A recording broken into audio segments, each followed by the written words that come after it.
La prochaine élection présidentielle n'aura lieu que dans 4 ans, mais on commence déjà à s'agiter du côté du parti d'Emmanuel Macron.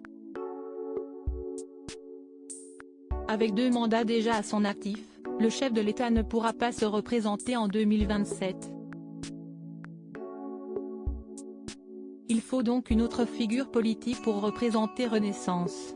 D'après ce que rapporte Le Parisien ce mercredi 22 février, plusieurs marcheurs se verraient bien tenter leur chance aux urnes. D'un côté les noms déjà connus, Édouard Philippe, Bruno Le Maire, pourquoi pas François Bayrou, Gérald Darmanin.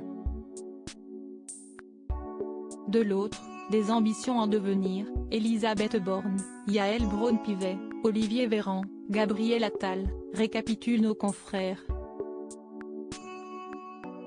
Et puis, il y a les surprises, Jean Castex, ancien Premier ministre devenu président directeur de la RATP, se verrait bien occuper le palais de l'Élysée.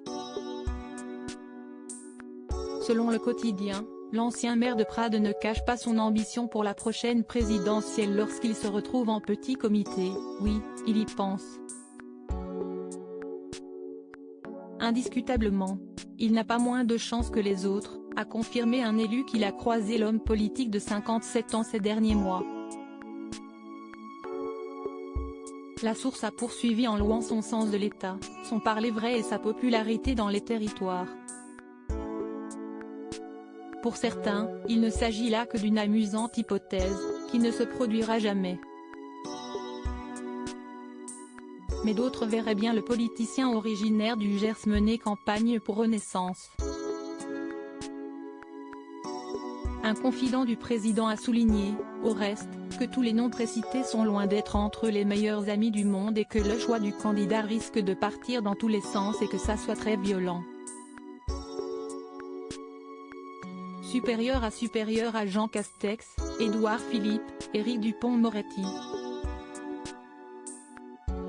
Découvrez les politiques quand ils étaient plus jeunes et Jean Castex bénéficie d'une image d'intégrité intacte. Si Jean Castex ne cache plus son projet pour d'ici 4 ans auprès de ses proches, la rumeur de son ambition court déjà depuis quelques jours.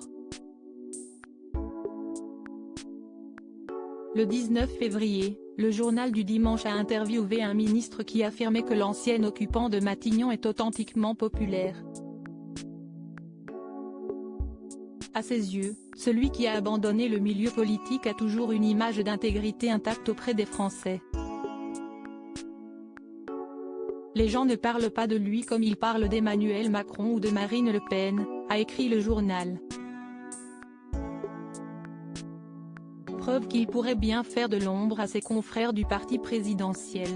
Crédit photo, Alexandre Ségara panoramique.